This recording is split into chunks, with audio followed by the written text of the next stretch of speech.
আপনারা জানেন আজকে ঢাকার সিএমএম আদালতে ফ্যাসিস্ট হাসিনার অন্যতম একজন সহযোগী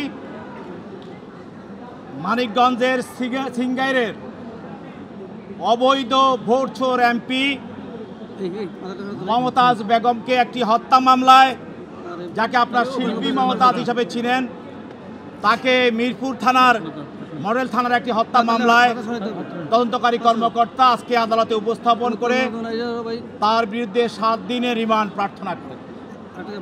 এই হত্যা মামলা বৈষম্য বিরোধী ছাত্র আন্দোলনের সময় 19/7 তারিখে মিরপুরে সাগর নামে আন্দোলনকারী একজন ছাত্র, তার শরীরে পিঠে গুলিতে সে নিহত হয়। এই মামলায় আজকের যে আসামি মমতাজ, সে একজন এজাহার নামী আসামি, এবং সরকার যতগুলি অনুষ্ঠান হতো সেইখানে সে গান গেয়ে সরকারের লক্ষ লক্ষ টাকা, কোটি কোটি টাকা সে অবৈধভাবে সে হাতিয়ে নিত। এছাড়াও সে সরকারের টেন্ডারবাজি এবং অবৈধভাবে বিভিন্নভাবে সরকারের বিভিন্ন জায়গায় হাতিয়ে হাজার হাজার কোটি টাকা সে লোপাট করেছে। এক কথায় বলতে গেলে মানুষকে হত্যা করে কিভাবে ক্ষমতা থাকা যায় সে কাজটি সে ফ্যাসিস্ট হাসিনাকে সহযোগিতা করেছিল। দেশ জুড়ে তোলপাড় ওয়ালটন ফ্রিজ কিনে আপনিও হয়ে যেতে পারেন মিলেনিয়ার।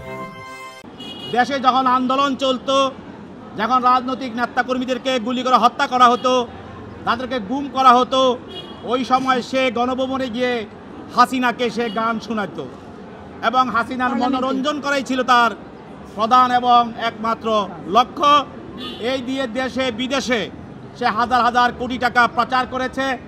আজকে 5 আগস্টের পর সে পালিয়েছিল, আত্মগোপনে ছিল। পরবর্তীতে জনগণের সহযোগিতায় তাকে খুঁজে পায়, আদালতে আনার পর তার বিরুদ্ধে রিমান্ড প্রার্থনা করে।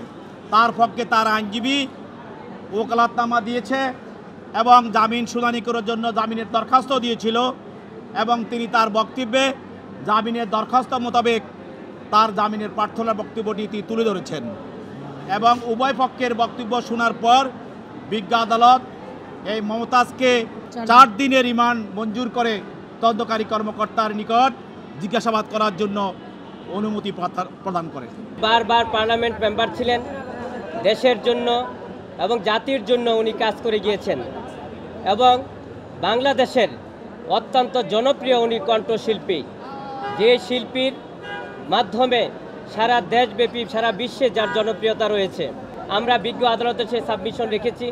বিজ্ঞ আদালতে আমরা এও বলেছি যে মিরপুর থানার যে হত্যা মামলা হয়েছে, এই মামলায় যখন ঘটনাটা ঘটেছে তখন শিল্পী মমতাজ ঢাকাতেই ছিলেন না, উনি তো ওনার নির্বাচনী এলাকা মানিকগঞ্জে অবস্থান করেছিলেন। যে আসামি মানিকগঞ্জে অবস্থান করে আর মামলা হয় ঢাকার মিরপুরে, যেটা আইনের শাসনের পরিপন্থী এবং ন্যায় বিচারের পরিপন্থী, মানবাধিকার লঙ্ঘিত হচ্ছে বলে আমরা মনে করি এই মামলায় কোনো সুনির্দিষ্ট কোনো অভিযোগ ছিল না, এবং রাষ্ট্রপক্ষ এবং প্রসিকিউশনের পক্ষ থেকে 7 দিন রিমান্ড যে চাওয়া হয়েছিল তার ব্যাপারে কোনো যুক্তিযুক্ত কারণ বিজ্ঞ আদালতে পেশ করতে পারে নাই। শুধু বলেছে যে এই ঘটনার সাথে উনি সম্পৃক্ত। আমরা তদন্ত না হওয়া পর্যন্ত শিল্পী মমতাজের ব্যাপারে এই মামলায় সম্পৃক্ত আছে সেটা বলা যাবে না। আমরা বিজ্ঞ আদালতে সাবমিশন সেটা রেখেছি। বিজ্ঞ আদালত সন্তুষ্ট হয়ে আমাদের মনোযোগ সহকারে বক্তব্যগুলো নিয়েছেন। পরবর্তীতে 4 দিনের রিমান্ড মঞ্জুর করেছেন এবং জামিন নামঞ্জুর করেছেন। আমরা একজন আইনের ছাত্র হিসাবে, আমরা আইনজীবী হিসাবে আমরা বলেছি যে এই যে আদেশ হয়েছে, আদেশে আমরা সংক্ষুব্ধ হয়েছি, বিক্ষুব্ধ হয়েছি। আমরা এই আদেশের এগেইনস্টে আমরা উচ্চ আদালতে যাব। আমরা আশা করি ন্যায় বিচারের স্বার্থে আইনের শাসন প্রতিষ্ঠার জন্য উচ্চ আদালতে আমরা ন্যায় বিচার পাব।